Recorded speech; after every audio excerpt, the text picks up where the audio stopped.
Bonjour, je suis Bruno Pigot, votre formateur de la société Dali Développement pour la formation Société inclusive, impact sur les pratiques managériales. Alors je vais vous faire une petite présentation globale de la formation, qui est une formation qui est déclinée à partir d'une formation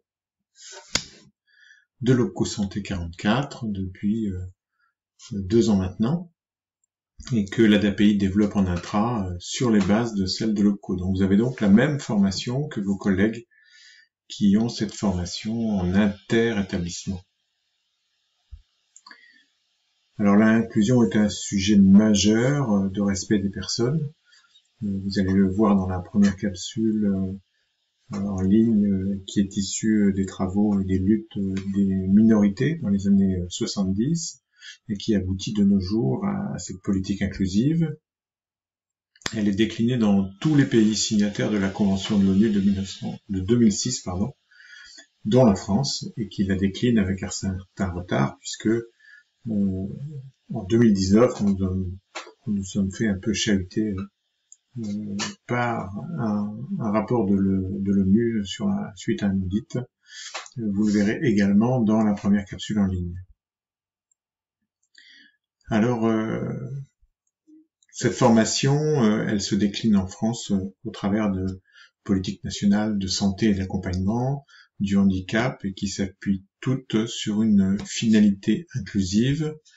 Cela constitue un changement de fond assez important et durable, et qui vient se confronter à notre culture, qui est plutôt une culture à finalité intégrative et protectrice des minorités, notamment des personnes handicapées, et donc qui vient chambouler un peu les réactions, les organisations qui sont basées sur l'ancien système.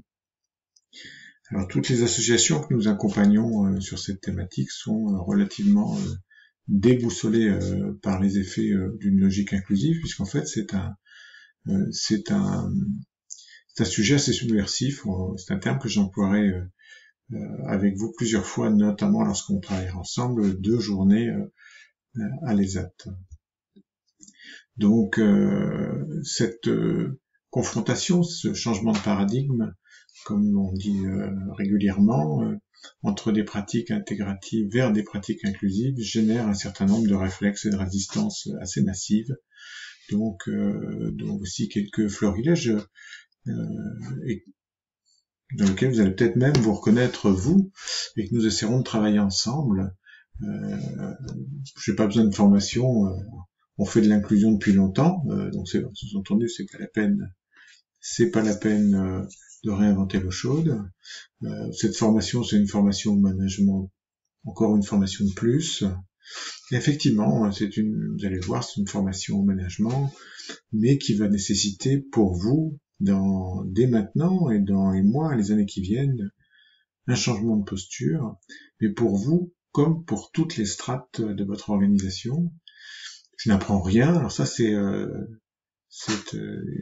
quelque chose c'est un verbatim qu'on a entendu une ou 2 fois, ou dans les évaluations de vos collègues qui sont passés dans cette formation. Alors heureusement pour nous, c'est une infime minorité, mais ce sont des verbatims que l'on a eus. Tout cela c'est bien joli, mais au final, on fera comme je dis, c'est-à-dire le maintien d'une position haute, d'une position de manager expert qui dicte à ses équipes ce qu'il faut faire. Justement, c'est contre-inclusif, on va travailler ça. C'est une mode de plus, il suffit d'attendre la suivante. Alors, est-ce que c'est une mode ou pas? Nous considérons que non, et ce qui se passe dans les autres pays montre que c'est engagé depuis bien plus longtemps que nous, et ça dure. Et on ne peut pas imaginer que le développement des droits des personnes handicapées soit une mode. Voilà, il y en a bien d'autres. Donc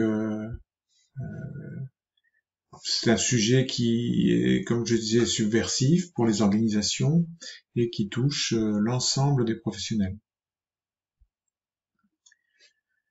Pourquoi? Tout simplement parce que la notion de rôle, de fonction et aussi la distribution des pouvoirs s'en trouve complètement changée.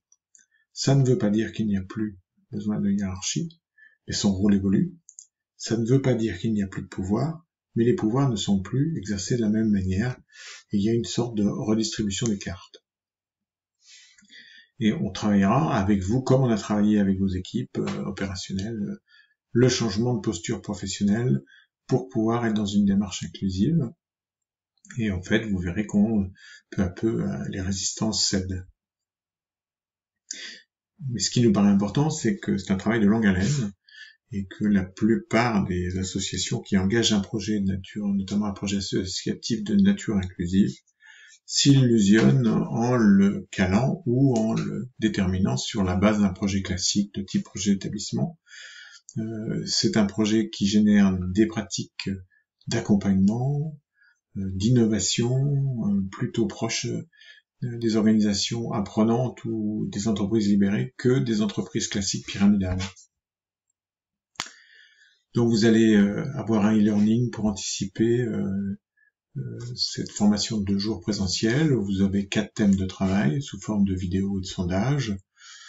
Vous avez environ 3 heures de travail, mais vraiment grand maximum, que vous pouvez faire en plusieurs fois, ou en une fois comme vous le souhaitez. Si vous le faites en plusieurs fois, surtout gardez bien le lien, il est réutilisable.